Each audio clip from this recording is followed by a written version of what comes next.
देख ये वाला ब्लैक फ्रिज बढ़िया है ना। ये बढ़िया यार, इसमें तो दो दो दरवाजे हैं। अरे हाँ, इसमें तो सारा सामान आ जाएगा हमारा खाने पीने का। यार लेकिन मुझे व्हाइट वाला भी अच्छा लग रहा है। यूँ तो फिर सिल्वर भी ठीक है। अच्छा फिर यूँ तो ये ब्लैक मैट वाला भी ठीक है। हाँ तो ले ले फिर मैट ब्लैक वाला। मैं तो एक ग्लास ब्लैक वाला ही लूंगा। यार वो नहीं, यही लेना है। यार तू मेरी मानती क्यों नहीं यार है? मुझे ना वो फ्रिज में पिन कोड वाला खाना चाहिए जिसमें मैं अपनी चॉकलेट छुपा सकूं तुझसे।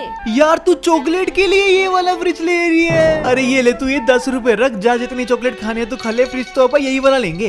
अच्छा ठीक है, मैं इसकी चॉकलेट लेकर आ रही हूँ, तू करा ले वो वाला फ्रिज पैक, हम वही वाला लेंगे। बाय। चलो हो गया काम। फ्रिज तो यही वाला लेंगे हम, है ना सब्सक्राइबर।